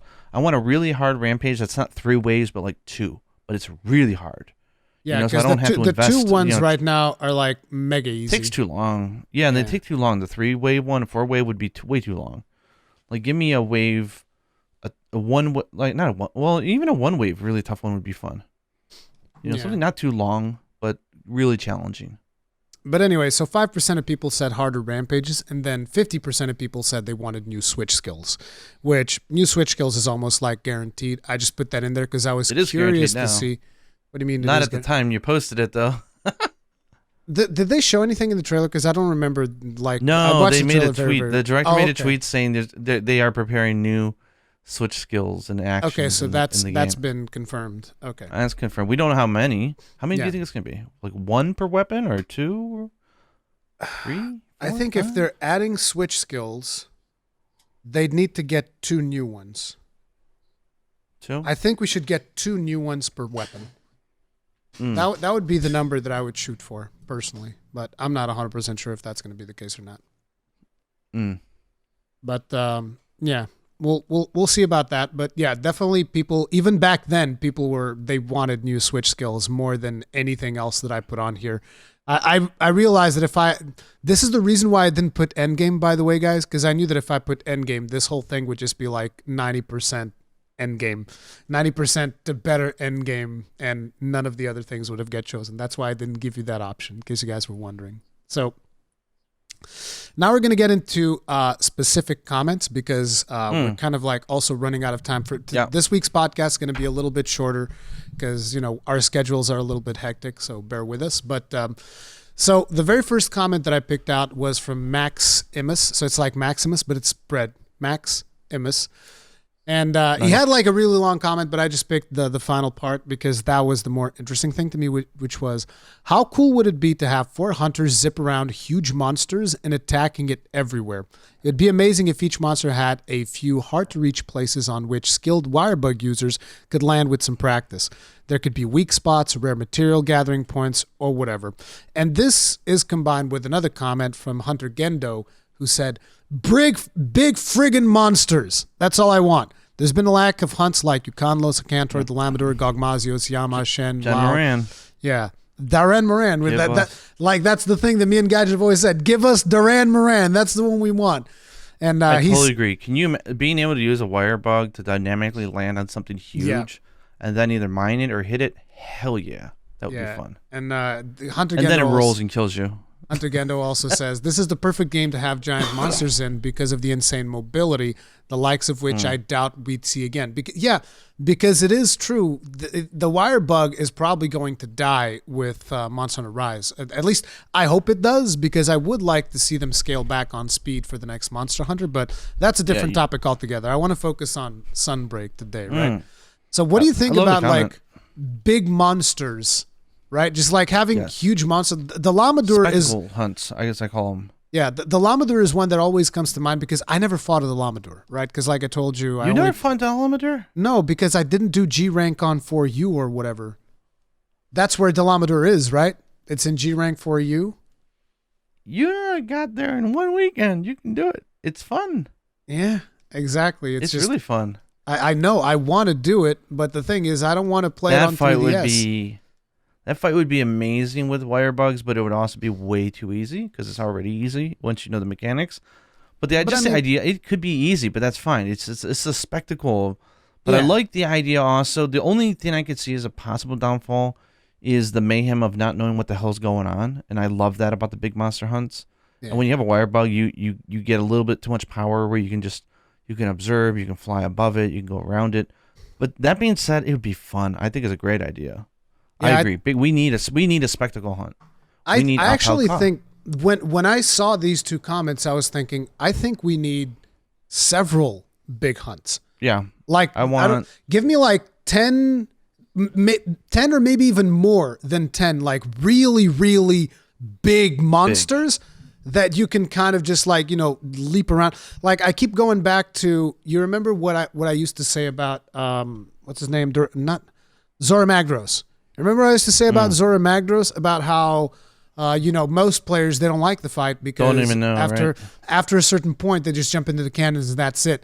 What if you actually had to go back and you go like to the head of Zoramagros to crack the thing? Because you don't have to, but you can. Yeah. You go to the belly. Lots of players don't even know that you can break Zoramagros' belly by doing a sequence of jumps where you land right next to his belly. There's like a ton of things that they could have done to improve that fight. And with wire bugs and all of the mobility that we have, having like these really huge monsters, I think would be friggin' amazing. I think that would be sweet. Yeah, and especially like they got to bring Duran Moran back, dude. Dude, Caravaneer on his boat hunting friggin' Duran Moran. I could get that sweet hat, which is way better than the Roggy hat or whatever. Like, yeah, give me that. Give me more of that. That'd be fun. So yeah, that is definitely something that both me and Gaijin are definitely for, and we completely agree. That'd be friggin' amazing and awesome, and yes, please, more. So next up, I have a comment from Theodore Long. I want them to bring back the alpha and beta selections for armor. How do you feel about this? Half of the idea I love, half the idea I don't. I love the idea that there was two visual distinct styles for armor. I love that because that filled the gap of them taking away the fact that having Blade Master and Gunner as separate items was not working for the franchise.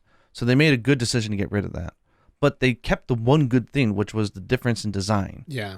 The one area where I think they kind of dropped it a little bit was that eventually getting the beta alpha is pointless. Yeah. Because decorations. So it's like, yeah, because once you get the decorations, you can always slot it in better than the alpha version. So there was never the alpha was like the cheap man's version. Like when you're early, you make the alpha, and once you can afford it, you go down to beta. And so I didn't like that, but the fact that everything is layered in Rise could circumvent all that. So more variation in monster armor, hell yeah. Do I really care about the fact of what the alpha and beta system was? No. I was not a fan of, like, you know me, I don't like the decoration system in Iceborne, even though I adore the game. So if it depends on the intent. If the intent is to get two versions, heck yeah. I just think that if you really think about it, though, do you think it's going to happen? No. Yeah. It's like we think it'd be cool. Do we think it's actually going to happen? No, probably not. Sorry. No. You know what I would like to see, though, is if they offered a tailor in the game. So right now we can change colors, right? And I love the fact that we can do like two colors instead of one. It really opens the door for fashion hunting, right? Mm-hmm. What if there is like one customizable option where, like, let's say you have like, a chest armor piece, and you can remove like the belly part of it, or you can attach something on the shoulders. And it's like a visual tailoring that they can do to it, which essentially gives you two different versions, but they're parts and they're materials, and it's ways to use things that you gathered. Like it's ways you could visually alter your armor. Not a whole lot, but just like one variation or two for each armor would be cool. Yeah, It'd be a good way to use some items, and it would satisfy that itch to have it would give a you different representation. It would give you like a more depth to the fashion hunting, which I think that'd be really cool. Sounds like a really good idea. So next up, I have one from Navi. Navi says, honestly, Nice name. I would Nice name. yeah. Honestly, I would have a ton more fun with Rampages if it wasn't the same map layout over and over. A procedurally generated map would greatly help from Rampages getting stale over time. So this could have been one of the persons that voted like 5% for harder Rampages. One of the few people that actually really likes Rampages, and I get it. I kind of appreciate Rampages a little bit too. I prefer Sieges. I like them, yeah. But having procedural generation for the maps, I don't know if that could work out, because you could end up, I mean, it would have to be like really tightened up in order for you to not end up with like the specific setups that do you think the intent is specifically procedurally generated, or just a randomization that was more random than just one of four? I think, I mean, the question that you're asking me is, do you think that the intent is procedural generation or a bigger diversity?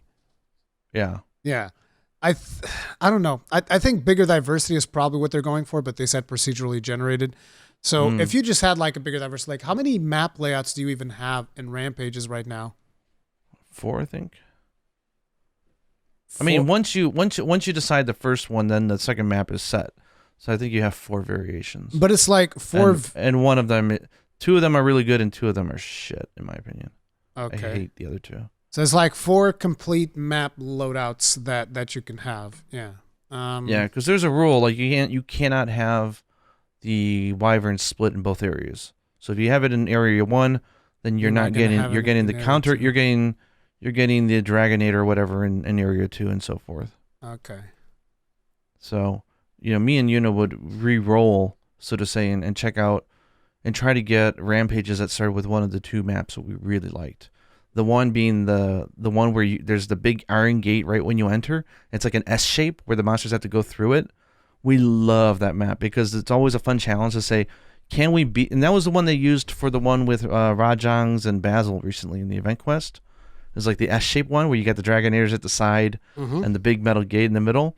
That's fun because there's like a mini game in there that we do. It's like we will quit if we let the first gate break before the apex arrives. Okay. And we don't let anything touch that gate, and it's really fun because we'll pull out all the stops. So you're flexing basically, is what you're telling me. It's fun because there's so many different strategies you can do in that one particular map, where it's well designed. Like there's lots of things you can do, and there's really good ways to use the villagers.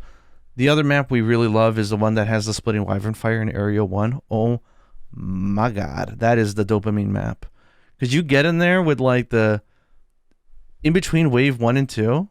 What we do is we just sit there shoveling coal into the wyvern fire, and so we open the second wave by putting a lure, like a scarecrow, right in the middle. All 4 monsters come there, and I'm back at camp reloading. I just hear and I see every icon just disappear. And then when the next wave comes in, we summon Fugan, the earlier version, so he wipes them all out in one shot. So like second wave, it's a freebie. And then before third wave, we load it back up again and we do it. So it's so fun.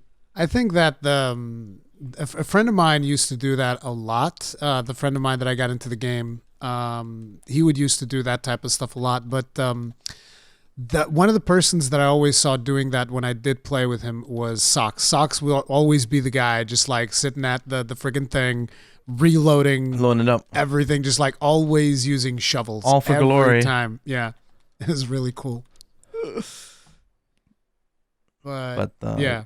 It would be cool more to variation have would be nice. more variation of maps, but ultimately I would prefer it if they, like, I'm be real, I would prefer if they just did away with rampages altogether. I know. Yeah, I don't want rampages in particular. I don't think we need them. I think it was a really fun experiment. Yeah, exactly. And I commend them for it. I think it was a cool idea, but it feels also so specifically Kamura. I don't feel like Rampage would work in Rondine's town. It just doesn't feel I don't know, like that's something you would do in a castle town. Yeah. Just the whole setup and the whole, like the villagers all coming together and doing all that. Like I just don't. I mean, actually, it if you feels think wrong. about it, like rampages do make sense on a castle setting because it's a castle and castles Wouldn't would get sieged. wouldn't sieges make better? Like Yeah. a Lao Shalong battle would make more sense, right? I mean, it's like both of them make sense because it's a fortress, and what's the purpose of a fortress? It's to prevent attacks. It's to I build guess, fortifications and whatnot. So, like, both of them kind of make sense. It's just a matter of which one do you think makes more sense, basically. Yeah, it's tough. I mean, they could add in some master rank ones that you can do as a bonus, but I would agree. I think they wanted to step away from it. Really, I wouldn't mind. I would actually prefer it if they stepped away from it personally. Like, again, I don't mind. I like that they did them as well, but that's pretty much it. Yeah. So this next one was very wholesome and very close to my heart personally. This was for Beard Heart Gaming, and he said, "All I want is an actual farm. I miss being able to take a break from hunts while still being able to gather specific items and just relax at the same time. It was always a neat place to go to and even waste time fishing. Maybe they could add some more interesting mini games that reward you for having fun because we also really need stuff to do outside of hunts." I 1,000,000% agree with this. Well, I'll give it 1,000,000,000%. 1,000,000,000%. Because, like, this is one of the things that I miss the most from whenever I moved on from Freedom Unite to other ones. And even not just Freedom Unite, because I think 3 Ultimate also had a farm, right? If I remember correctly. So, Man, did you ever see like the animation from Monster Hunter Portable Third where the cats get in the minecart and they go whooshong in the no, I never saw and you hear anything this from big, Portable Third. they get in a minecart and you send them in the mine and then in the farm and then you hear this huge boom and then they all fall out and they have gems with them. It's like it's a good area to show off the cuteness of the animals of the world. I remember, which one was it? There was, I like the mini game in 4 where you would send out the cats. That one I remember really like because it was like this red-blue thing. That one it's was like a really Patapon cool. thing, yeah. Yeah. There were other ones where like you would, which one am I thinking of? I don't remember, but there were a lot of cute things that you would do with the cats, and that was really cool. But mostly, I definitely miss the farm because, like, I remember back in Freedom Unite, I'd go in and I'd be like, okay, let me just plant some things and do some stuff, do some little bit of gardening. Like, it gave a cool aspect of the game that was way cooler than just like, hey, here's some herbs, give me more of these. Okay, come back in 10 hunts. It's just a menu transaction. Yeah, it's just a menu. I don't like the menu transaction. I think it added more to the game when you had the farm. I know that it's probably not going to be the most popular thing because a lot of people do like the more, fast-paced approach to the game where it's like, no, I just want to like boom, boom, boom. And if they change it back to going to the farm now, there's going to be a lot of people that don't like it. Maybe they could do like a hybrid system where it's like, hey, you want the full farm experience? Maybe you could get like a little bit more materials. But if you don't want the full farm experience, you could just do the menu one. Yeah. Like I think that would be the only way that they could go about it now. And that way, at least at the beginning of the game, you would still get that farm experience because later in the game, you didn't go to the farm maybe as much. What if you can get like canines and felines that are like have farming skills? Like the dog's really good at like digging up truffles or something, and like the cat is really good at planting this or something like. Yeah, so like instead of you actually doing the activities yourself, you would assign them. Your companions are to the companions, but you still have to go there and kind of like almost like you were doing it, but you'd be giving him the orders. Okay, now I want you to look for truffles. Now you're going to be a good boy. You're going to look for the. Yeah, that sounds really cool. But it's just like I would like to have that aspect because that was really, really fun. I greatly. Do I think they will? No. Do I want it? Yes. Yeah. It's again, it's one of those things. Will they do it? Probably not. Would we like it? Hells yeah. That'd be amazing. Yes. I mean, because if you think about it, it's kind of like, what if they removed the kitchen? That would suck, right? Like it's basically what they did, right? Like they removed all the fun cinematic parts of going to the farm, asking the thing for the thing, and then having them do it. And now it's just a menu transaction with Rondine, and it's wonky as hell anyways. That menu flow I hate. Yeah, it's weird. And then it's weird. And then like the kitchen's no different. You're still having to walk to the area with the kitchen, sit down and select from a menu, watch a cutscene.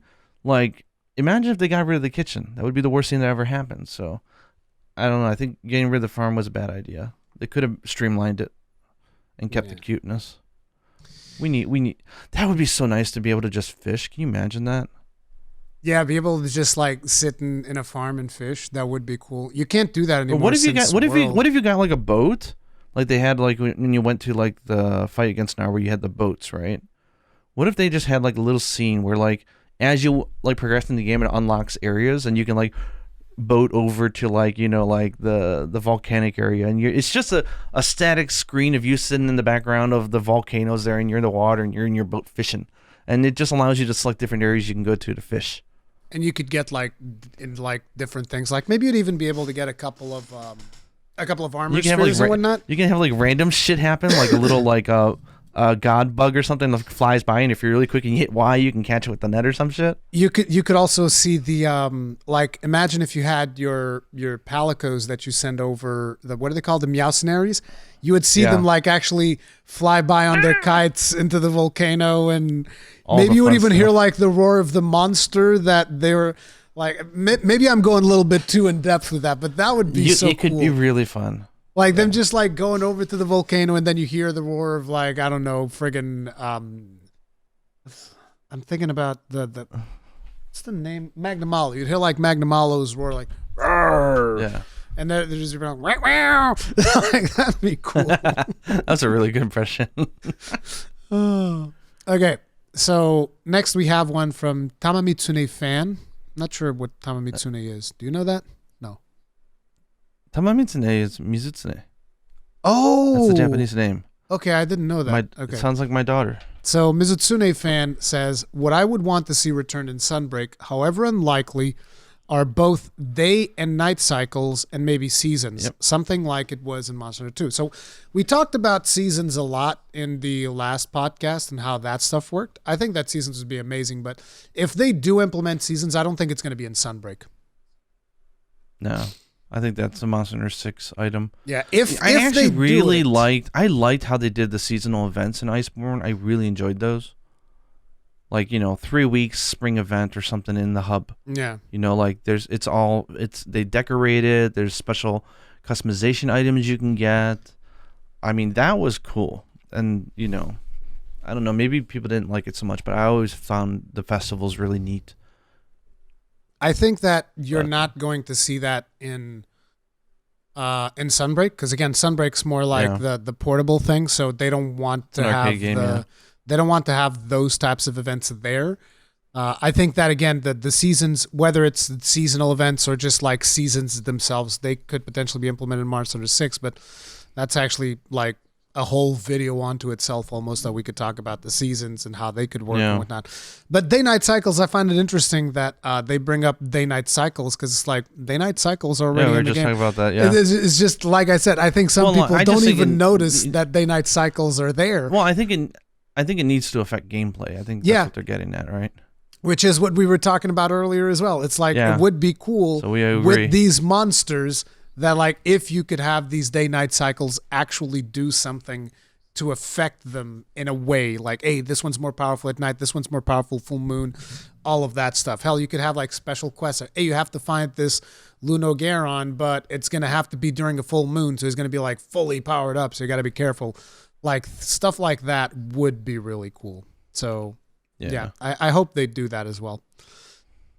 Then we have one from Rotorix. Rotorix is basically going to bring up something that, this is something that I think most people will want, which is investigations, tempered monsters, true invader monsters that can't be wyvern-ridden. Something similar but better than Guiding Lands in a big spectacular fight like Safi Jiva. I really enjoy fighting in Monster Hunter World Iceborne with the squad. So I think we're definitely going to get something big and spectacular. Maybe not like Safi, but it's not going to be Safi itself, but I think we're going to get something big and spectacular in this one. It would be cool if it was just like bigger monsters like we talked about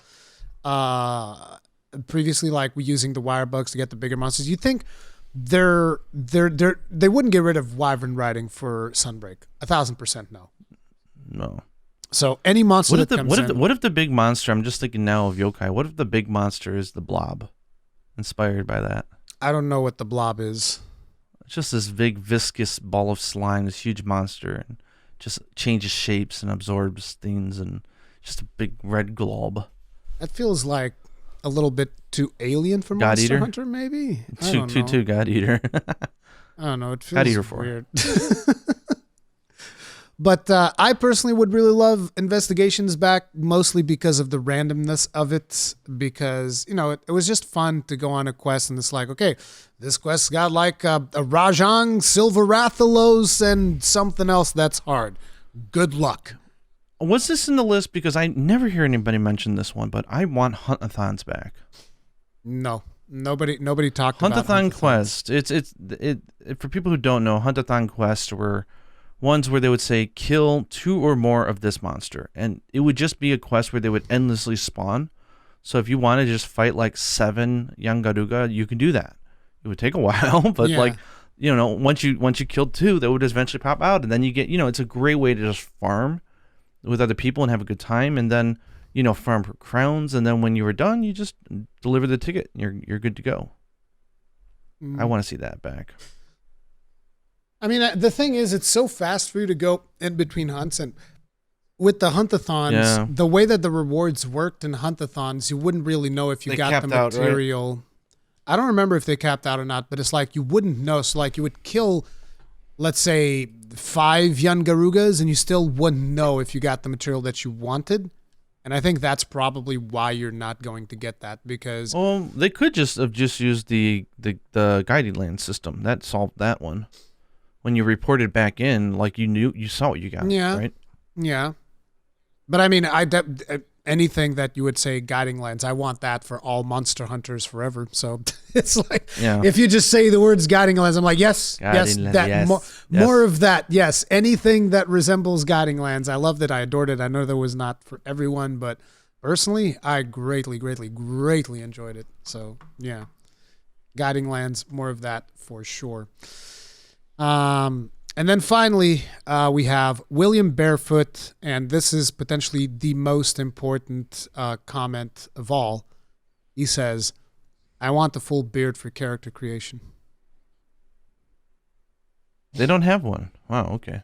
I mean, they have like what I have right now, which is, I mean, not even this. It's less than this, the beard that you can get in Monster Hunter. But that's pretty much it. Whereas in World, you had like the full long beard, which was cool. And Rise, they took that back again. They're like, nope, no beards, nothing like that. And I was like, why? That's not fair. So yeah, I want full beards as well. Here's one that people don't mention that would be nice. No restrictions on gender for outfits. Like, I wouldn't do it myself, but like, if you are playing as a male, like hunter, like type 1, and you wanted to put on a female dress, Minoto's dress, why can't you? Yeah. I mean, I know it's a different model and they'll have to adjust it, but like, dude, they did that in Dragon's Dogma, remember? Yeah, they should do that. You could 1,000% do that in Dragon. I'm not against it. Like in Final Fantasy XIV, you can wear 2B's dress as a male, but that's one of the few things you can do. You can't do. Yeah. I don't think you can do all of the female outfits, but you can definitely wear 2B's dress as a male if you want to. And it's like, yeah, nice. If you want to do that, why not? It's they've also added female maid outfits. Those can be worn by male characters now as well. People are pretty happy about that one for some reason. I want them to bring back even more. I know they had them, but I want even more. I want more of the goofy weapons. I want the pizza cutter back. I want the no swimming shark lance. I want that stuff back because I really enjoyed those. Oh, and by the way, I'm not sure if you've seen the tweet earlier today. I saw a tweet where they confirmed that we are getting a USJ collab for Monster Hunter Rise. Yeah, I saw that. Okay. But they didn't say dates or anything like that, right? It's just like, hey, we're confirming this is happening. We just don't have it yet. So if you guys like the USJ I don't know collab, if you know the situation in Japan.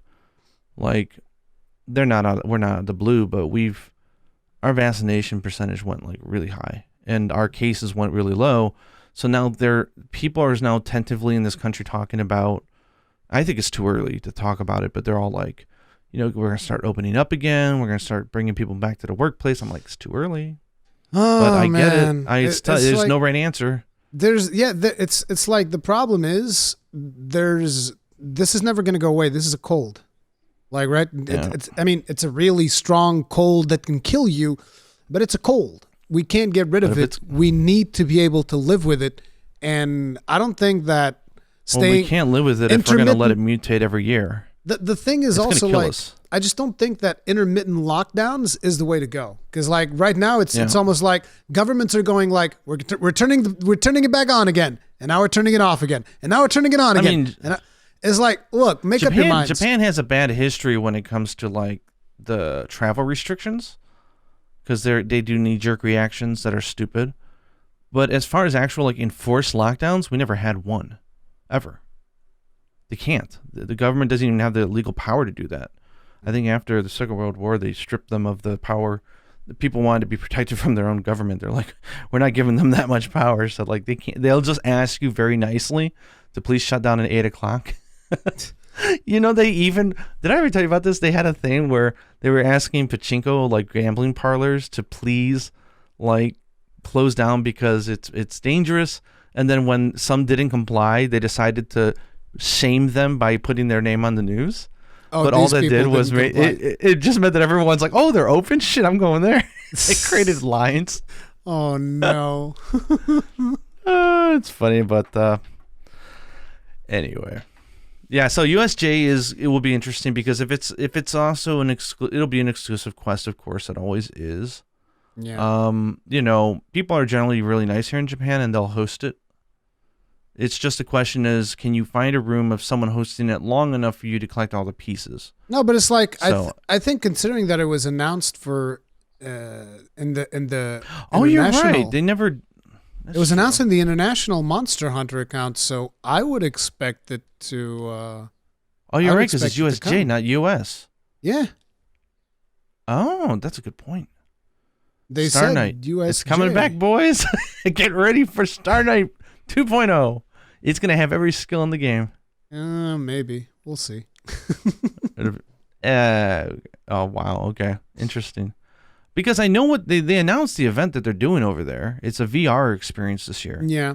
They said you'd put on a VR headset and you'd walk through. It's really small too. Like you would walk through like their event hall and there would be like, it'd be like it would like, what would it feel like to actually be a hunter, right? Like walking through the snow and then Volcana comes up, like how big it is and how cool that would feel. So it's just an experience, but there's always all the goods and stuff like that they sell. So that sounds like super cool. Personally, I'd love to do it, but obviously if it was Tokyo, I'd go. But Osaka, man, I'm not spending $300, $400 to go all the way down there just to line up for 5 hours to do a 20-minute thing. I did that once, but I'm not doing having to go. Would you go on train or would you go on plane?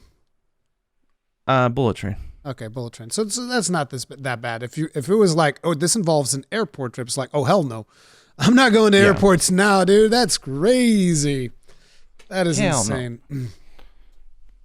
But anyway, that's probably going to be it for today, guys. Like I said, we are doing a little bit of a shorter podcast so that Gaijin can go and have some family time with Yuna.